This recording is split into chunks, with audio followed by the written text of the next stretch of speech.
से आपका स्वागत। मैं Pramod Khedar, Prince NDA academy Sikar. तो आज अपन जो टॉपिक ले रहे हैं वो अपना ले रहे हैं कैपेसिटेंस एंड कैपेसिटर्स। क्योंकि अपन ने जो टॉपिक पढ़ाया है इसमें कुछ बच्चों की प्रॉब्लम्स आ रही है कि सर हमें ये नहीं पता चल रहा है कि सीरीज या पैरेलल में जब ग्रुपिंग करते हैं तो कौन सीरीज कौन पैरेलल या कैपेसिटेंस कैसे फाइंड करते हैं। तो सबसे पहले तो मैं आपको बता देता हूँ कैपेसिटेंस के बारे में थोड़ा, फिर उसके बाद में अपन सोल्व करेंगे क्वेश्चंस। तो देखिए कैपेसिटेंस जो वर्ड है, कैपेसिटेंस है, ये जो बना है वो बना कैपेसिटी से, कैपेसिटी एबिलिटी। तो अपन बात कर रहे हैं यहाँ कंडक्टर की। तो कोई भी अगर कंडक्टर है, चाहे वो कैसा भी कंडक्टर है, जैसे सपोज मान लीजिए ये कंडक्टर है, अब इस कंडक्टर का चार्ज स्टोर करने का या एनर्जी स्टोर करने का, इलेक्ट्रिक एनर्जी और इलेक्ट्रिक चार्ज स्टोर करने का जितना कैपेसिटी है, जितना एबिलिटी है, वो उसका कैपेसिटेंस हो गया। जैसे शॉर्ट में ऐसे समझ लीजिए कि मान लीजिए आपके पास ये वेजल है, कंटेनर है, और इसका वॉल्यूम 2 लीटर है। तो इसका मतलब इसका एबिलिटी या कैपेसिटी या इसका वॉल्यूम 2 लीटर है, तो 2 लीटर से ज़्यादा इसमें कोई भी अगर लिक्विड अपन लेंगे तो वो नहीं आएगा। तो ऐसे ही कंडक्टर के लिए होता है, कंडक्टर में भी एक कैपेसिटी होती है जिसको अपन बोलते हैं कैपेसिटेंस। अब इसको थोड़ा समझिए कि मान लो आप सपोज क्यू चार्ज इसको प्रोवाइड कराना चाहते हो। अब आपको ये तो पता ही है, अपन ने पीछे पढ़ा है कि कोई भी कंडक्टर है, कंडक्टर को अगर चार्ज प्रोवाइड कराते हैं तो वो सरफेस पे डिस्ट्रीब्यूट होगा। अलजेब्रिक सम ऑफ चार्ज अंदर जो है या इलेक्ट्रिक फील्ड जो है वो जीरो रहता है। अब इस क्यू चार्ज को आपको इसको प्रोवाइड कराना है, तो जो चार्ज है Q, इसको आप स्मॉल स्मॉल एलिमेंट्स में डिवाइड करोगे। आप सपोज मान लीजिए डी क्यू एलिमेंट है, ये एलिमेंट ये चार्ज यहाँ आ गया सपोज डी क्यू। अब नेक्स्ट वाला जो इसका एलिमेंट था डी क्यू, वो जब आप यहाँ लाओगे तो ये वाला डी क्यू उसको अपोज करेगा, रिपेल करेगा। तो इसका मतलब आपको ये चार्ज इसको यहाँ लाने के लिए वर्क करना पड़ेगा। अब वर्क क्या है? Work upon charge, W upon Q potential होता है। फिर अगला दोबारा डी क्यू लाओगे तो और वर्क करना पड़ेगा, इसका वर्क अपॉन चार्ज, फिर पोटेंशियल। तो अपन देख रहे हैं कि जैसे जैसे अपन इसको चार्ज प्रोवाइड करा रहे हैं वैसे वैसे इसका पोटेंशियल इंक्रीज हो रहा है। तो क्यू डायरेक्टली प्रोपोर्शनल हो गया वी के। It means Q equal to C V. इस सी को बोलते हैं capacitance. C equal to formula क्या होता है? Q by V. अगर आप इसमें ग्राफ से देखते हो तो ये सपोज V है, ये चार्ज Q है, तो ये स्ट्रेट लाइन आ जाएगी। जैसे दो कंडक्टर लिए अपन ने A एंड B।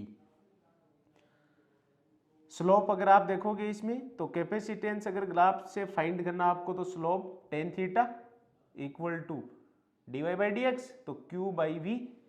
तो जिसका थीटा ज़्यादा है, स्लोप ज़्यादा है एक्स एक्सिस से, उसके लिए कैपेसिटेंस ज़्यादा हो जाएगा, जिसका कम है उसके लिए कम हो जाएगा। बट ध्यान ये रखना है कि यहाँ y एक्सिस पे Q हो, x एक्सिस पे V हो। अगर यहाँ V है यहाँ Q है तो उल्टा हो जाएगा, इन्वर्स हो जाएगा। जिसका थीटा इस क्वेश्चन में, तो जिसका थीटा का वैल्यू ज़्यादा होगा उसका कैपेसिटेंस हाई होगा। और अगर यहाँ V और यहाँ Q है तो आप ऐसे बोलोगे कि जिसका थीटा का वैल्यू कम है उसका C हाई है, क्योंकि ये इसमें तो C है। अगर V बाई Q हो जाएगा तो 1 बाई C होगा। तो ये आपको ध्यान रखना है। अब इसको देख के लगता है, कई स्टूडेंट्स के कंफ्यूजन होता है कि C Q पे डिपेंड कर रहा है, कि अगर अपन चार्ज का वैल्यू बढ़ाएंगे, इंक्रीज करेंगे तो इंक्रीज होगा, अगर पोटेंशियल डिक्रीज करेंगे तो कोई सोचता है तो भी इंक्रीज होगा। बट नहीं, अगर चार्ज आप इंक्रीज करोगे तो इसका मतलब पोटेंशियल भी तो इंक्रीज होगा, अगर चार्ज डिक्रीज कर रहे हो तो पोटेंशियल भी तो डिक्रीज होगा। तो इन दोनों पे डिपेंड नहीं करता है, इसका यूनिट फैरेड होता है। तो ये फिर किस पे डिपेंड करता है? क्वेश्चन ये उठता है अब कि इसके जो अफेक्टिंग फैक्टर्स हैं वो क्या हैं। तो इसके लिए मैं आपको बता देता हूँ। जैसे आपको मैंने बताया भी है कि नंबर 1 जो फैक्टर होता है इसको अफेक्ट करने वाला, वो होता है साइज, साइज ऑफ कंडक्टर। अगर आप कोई कंटेनर या व्हीसल है उसका साइज बढ़ाओगे, इंक्रीज करोगे, वॉल्यूम ज़्यादा करोगे, तो उसमें ज़्यादा लिक्विड या ज़्यादा सब्सटेंस आएगा। तो नंबर 1 तो हो गया size of conductor. Size increase कर दो, कैपेसिटेंस ज़्यादा हो जाएगा। Number 2 medium. नंबर 2 है मीडियम, कि आप देख रहे हो कि वो जो कंडक्टर है वो क्या वैक्यूम में है या किसी मीडियम में है, तो इफेक्ट होगा। नंबर 3 अगर आप बात करते हो तो इफ क्यू कांस्टेंट रख दे, इस पे ध्यान देना आप। अगर चार्ज को क्या कर दिया जाए कांस्टेंट, तो C इनवर्सली प्रोपोर्शनल V हो गया। अब V का वैल्यू डिक्रीज करोगे तो C का वैल्यू इंक्रीज हो सकता है। ये जो है ये प्रिंसिपल है कैपेसिटर का। If Q constant V decrease then C increase, मतलब V को अगर कम करेंगे तो C का वैल्यू क्या हो जाएगा, हाई हो जाएगा। नंबर 4, अगर अपन एक कंडक्टर को दूसरे कंडक्टर से कनेक्ट कर देते हैं, जैसे एक मान लीजिए आपके पास 5 लीटर का है कंटेनर, इसके पास एक 2 लीटर का और ऐड करें तो 5 और 2 टोटल दोनों में अगर देख रहे हैं तो 7 हो रहा है। तो इसके मेन जो फैक्टर हैं वो ये 3 4 हैं। अब मैं आपको बताता हूं कि जो कैपेसिटेंस है, कोई भी कैपेसिटर है उसमें कैसे चार्ज या एनर्जी स्टोर होता है। तो अपन सबसे पहले बात करते हैं प्रिंसिपल ऑफ कैपेसिटर की। Principle of capacitor, principle of capacitor होता है कि अगर, ध्यान से सुनो, किसी भी कंडक्टर के पास, चाहे वो कैसा भी हो सकता है, स्फेरिकल हो सकता है, पैरेलल प्लेट जैसा हो सकता है, कोई भी टाइप का, सिलेंड्रिकल हो सकता है, कोई भी कंडक्टर है चार्ज्ड, ध्यान से देखिए, चार्ज है इसका Q, पोटेंशियल है V, कैपेसिटेंस है C। इसका साइज इंक्रीज किए बिना, किसी मीडियम में इसको रखे बिना, किसी दूसरे से इसको कनेक्ट किए बिना इसका कैपेसिटेंस इंक्रीज कर दो, वही होता है इसका प्रिंसिपल ऑफ कैपेसिटर। मतलब कैपेसिटर वो डिवाइस होती है जो बिना किसी कंडक्टर के साइज को इंक्रीज किए बिना उसका कैपेसिटेंस इंक्रीज कर देता है। तो कैपेसिटर वो डिवाइस हो गई जो इलेक्ट्रिक एनर्जी स्टोर करेगा और बिना साइज इंक्रीज किए किसी कंडक्टर का कैपेसिटेंस इंक्रीज कर देगा। तो इसका प्रिंसिपल क्या, कैसे वर्क करता है, इस कंडक्टर के पास इतनी साइज का एक दूसरा कंडक्टर और ले आओ, न्यूट्रल, दोनों का साइज सेम है, ये चार्ज है, ये न्यूट्रल है, न्यूट्रल का मतलब प्लस माइनस सपोज इसका सेम है, समझ आई बात। ग्राउंडेड मतलब इसको अपन ग्राउंड से कनेक्ट कर देंगे, ये सिंबल होता है, ग्राउंडेड हो गए। अब आपने फर्स्ट वाले यूनिट में चैप्टर में पढ़ा होगा, जब किसी कंडक्टर को ग्राउंड करते हैं तो इंडक्शन मेथड यहाँ यूज होता है। इसका मतलब ये तो सेम रहेगा, नो चेंज, इसमें जितना चार्ज है उतना ही रहता है लास्ट तक, कोई चेंज नहीं आएगा। क्यू है तो क्यू रहेगा, ये वाला है ये भी चार्ज हो गया पर इसके अपोजिट हो गए, जैसे आपने वहां पढ़ा था अपोजिट होगा, साइज सेम है, इसके पास प्लस है, इसके पास इतना ही चार्ज होगा माइनस का, ये माइनस है वो अर्थिंग में मतलब न्यूट्रल नहीं होगा, केवल प्लस वाला होगा, क्योंकि ये प्लस है यहाँ माइनस आएगा, इधर प्लस आएगा, इस प्लस को यहाँ से इलेक्ट्रॉन आएंगे वो क्या कर देंगे न्यूट्रलाइज्ड, तो ये नेगेटिव चार्ज हो गया। अब ध्यान से देखिए आप, इस केस में देखो पहले, इस केस में इसका चार्ज टोटल 0 है, पोटेंशियल भी नहीं है, 0 है, केवल इसका है, तो इसका कितना कैपेसिटेंस है C, और C इक्वल टू क्या फॉर्मूला है Q by V, equation number 1। यहां देखिए ये है Q, यहां भी तो है माइनस Q, तो इसका पोटेंशियल जो यहां V था इसका तो 0 है, तो दोनों में डिफरेंस अगर देखोगे तो V माइनस 0 मतलब V रहेगा, कैपेसिटेंस C है। अब मैं आपको कह रहा हूं कि क्या अब भी इसका पोटेंशियल जो है वो V का V है यहां, नहीं, क्योंकि अब इसका भी तो चार्ज हो गया, तो इट मींस इसका भी पोटेंशियल होगा, तो ये वाला पोटेंशियल इसको इफेक्ट करेगा, मतलब डिफरेंस आ जाएगा दोनों के बीच में। तो इसका पोटेंशियल जो है यहां, इसका जो पोटेंशियल है वो खुद का तो है ही, जैसे मान लीजिए 5 वोल्ट है तो 5 प्लस का है सपोज, इसके कारण भी तो कुछ ना कुछ पोटेंशियल होगा इसके पास यहाँ पर, जैसे मान लीजिए 2 है तो 5, ये नेगेटिव का है -2 तो कितना हुआ 3, या मान लो ये 5 है ये माइनस का जैसे 1 है तो कितना हुआ 4, बढ़ेगा नहीं इसका पोटेंशियल V से, कम ही होगा कुछ ना कुछ, इसका मतलब V डैश हो गया।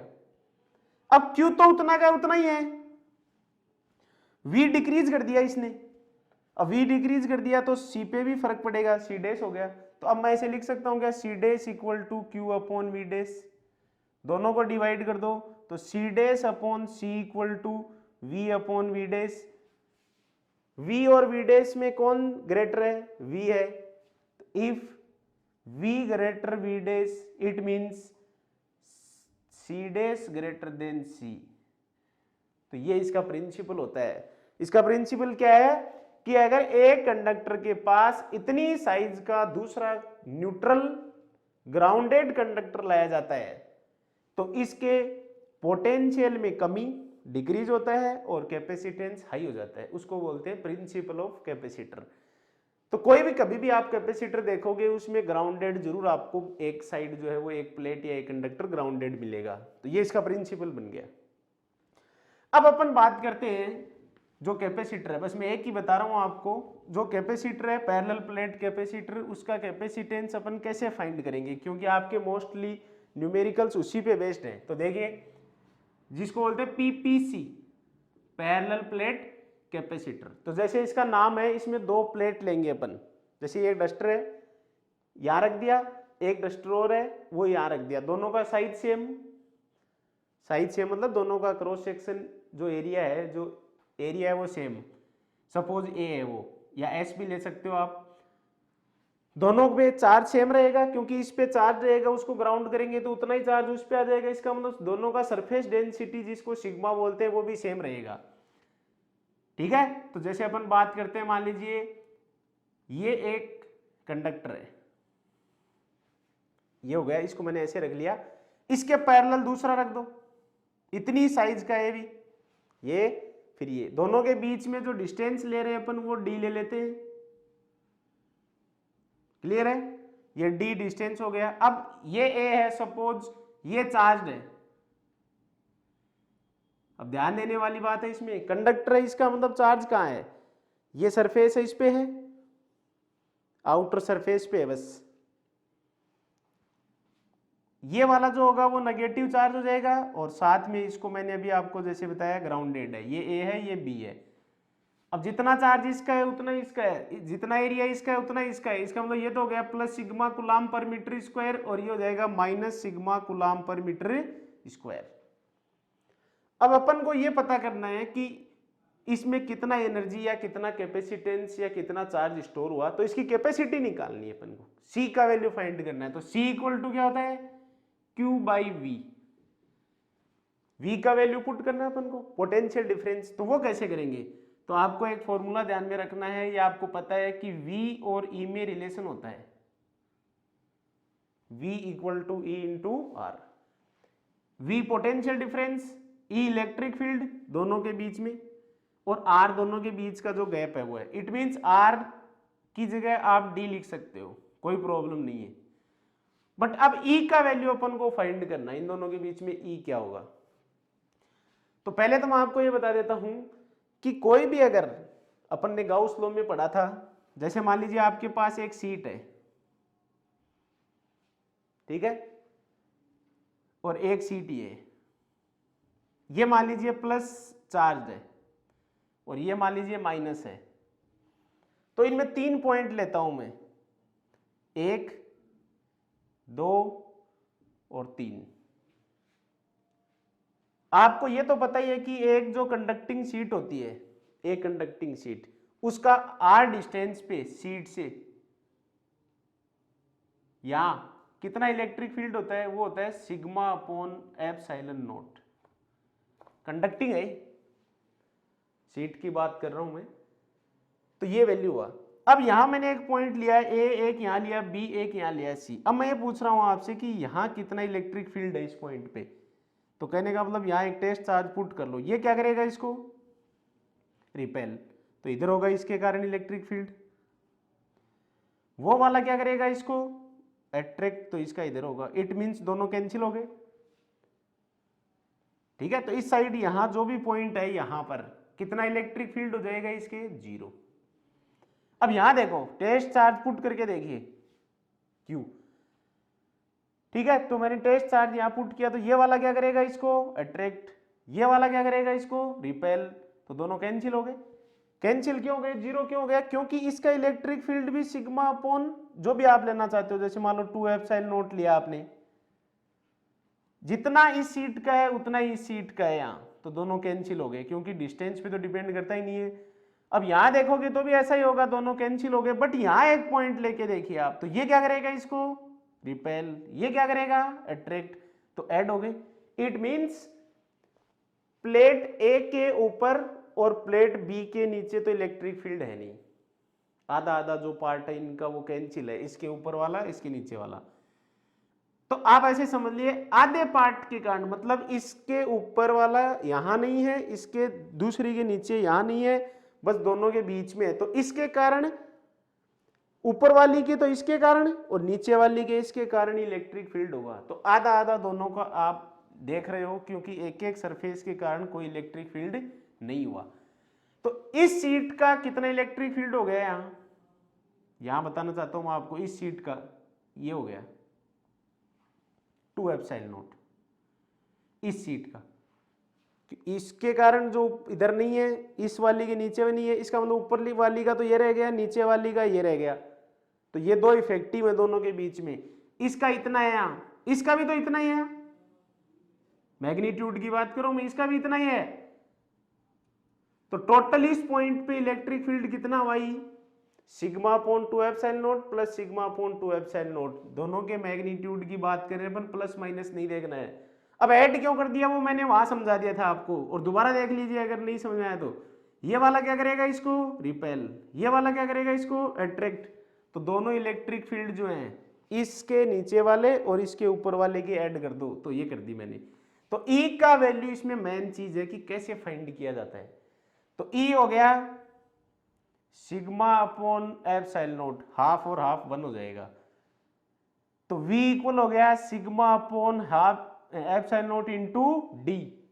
It means V equal to sigma को क्या बोलते हैं, Q बाई एस या Q by A into D. ये V की वैल्यू आप उसमें पुट कर दीजिए, आंसर आ जाएगा। तो C equal to Q upon A epsilon naught into D, Q से Q कैंसिल, तो C equal to A epsilon naught upon A D.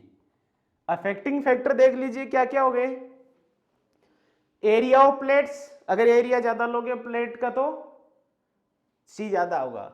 Medium, अगर इसको मीडियम में रख देंगे तो C कितना हो जाएगा, ए एप्सिलॉन या एप्सिलॉन एम अपॉन डी हो जाएगा। अब एप्सिलॉन एम की जगह आप क्या पुट कर सकते हो, epsilon naught into epsilon R. It means C dash का वैल्यू क्या हुआ, A epsilon naught upon D into epsilon R.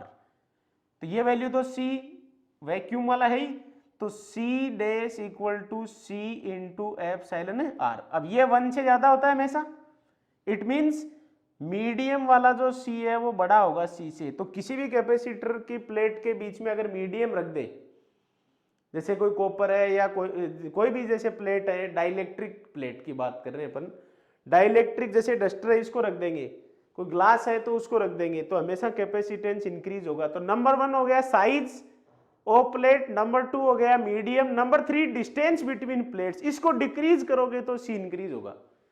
तो क्लियर है, इसमें समझने वाली बातें दो ही है कि कंडक्टिंग प्लेट है तो चार्ज यहां और यहां सरफेस पे ही है, अंदर नहीं है। यहां इलेक्ट्रिक फील्ड निकालोगे, यहां निकालोगे, यहां निकालोगे, तो यहां 0 आएगा, यहां भी 0 आएगा। तो ये दोनों का ऊपर वाले इसके ऊपर इसके नीचे 0 है, जो भी है वो यहां है। इसका मतलब यहां इलेक्ट्रिक फील्ड किस किस का इफेक्टिव है, ऊपर वाली का तो इसका, और नीचे वाली का इसका, तो आधा आधा रोल लेना है। और ए कंडक्टिंग शीट का होता कितना है टोटल, दोनों जैसे कोई कंडक्टर है, जैसे इस कंडक्टर डस्टर का, दोनों का मिला के इतना होता है। तो एक एक पार्ट तो चला गया इनका, तो इसका मतलब इसका ये आ गया, नीचे वाला जो पार्ट है वो, इसका ये ऊपर वाला पार्ट आ गया, तो दोनों को ऐड कर दिया तो टोटल ई इतना होता है। ये मत लिख देना वरना तो डबल हो जाएगा। अब एक टॉपिक इसमें आपको मैं बता देता हूं कि अगर ये पार्शियली मीडियम हो, बस एक छोटी सी चीज है समझने के लिए, अगर पार्शियली मीडियम होता, जैसे मान लीजिए मैं ऐसे कहूं आपको कि ये एक ए प्लेट है और दूसरी वाली है वो ये प्लेट है, माइनस है, ठीक है, इसको अपन ग्राउंड रखते हैं, इसको लेते हैं प्लस सिग्मा, इसको लेते हैं माइनस सिग्मा, दोनों के बीच में टोटल जो डिस्टेंस है वो डी है टोटल। बट मैंने इसमें एक ये सीट और रख दी, जैसे मान लीजिए डस्टर को मैंने इसमें रख दिया और डस्टर की जो थिकनेस है ये वाली, ये टी है। अब आपको कैपेसिटेंस फाइंड करना है, तो C equal to Q by V. अब V जो होगा वो दो जगह होगा, इस ये और ये जगह जो है वैक्यूम वाली इसमें होगा और मीडियम में भी होगा। तो मैं ऐसे लिख सकता हूं क्या, V इक्वल टू पोटेंशियल जो है टोटल वैक्यूम का प्लस मीडियम का, कोई दिक्कत नहीं है। अब वैक्यूम वाले में जब आप बात करोगे तो डिस्टेंस और इलेक्ट्रिक फील्ड वैक्यूम का ही लिखना है, जैसे अभी मैंने लिखा था ना, V इक्वल टू क्या फॉर्मूला होता है, E इंटू डिस्टेंस। तो जैसे V नोट की बात करोगे आप, तो V नोट मतलब इस गैप और इस गैप में कितना हुआ, तो V नोट इक्वल टू कितना आ जाएगा, E note into D minus T. कैसे है डी माइनस टी, क्योंकि टोटल कितना है D, मीडियम का कितना है T, इसको हटाओ तो बचेगा वो वैक्यूम वाला बच गया, तो नोट का मतलब यहां वैक्यूम है।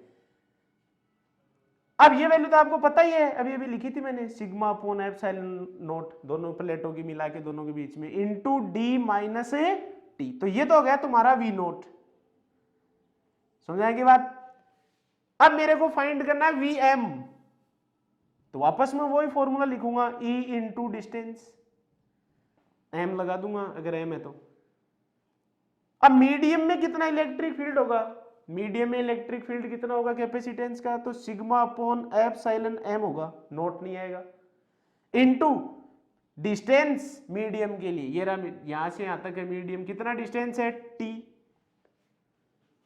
तो सिग्मा अपॉन एप्सिलॉन एम की जगह क्या पुट कर सकते हो, epsilon naught into epsilon R और इनटू में टी, ये हो गया तुम्हारा वीएम। तो वीएम की वैल्यू भी आ गई, वी नोट की वैल्यू भी आ गई, दोनों को ऐड कर दोगे तो V आ जाएगा और वो V की वैल्यू इसमें पुट कर दोगे तो आंसर आ जाएगा। तो देखिए दोनों को ऐड करने से क्या वैल्यू आती है, V इक्वल टू यहां वाली वैल्यू थी sigma upon epsilon naught D minus T simple, plus ये है sigma upon epsilon naught epsilon R into T, दोनों में कॉमन आ रहा है sigma upon epsilon naught D minus T plus T upon epsilon R. Sigma की जगह क्या वैल्यू पुट कर दोगे, क्यू अपॉन ए, तो V equal to Q upon A epsilon naught D minus T plus T upon epsilon R. अब ये value यहां put करनी है आपको, क्यू से क्यू कट जाएगा, आंसर आ जाएगा, ठीक है। तो ये तो हुआ अपना कैपेसिटेंस और कैपेसिटर की बात, क्लियर है, ओके।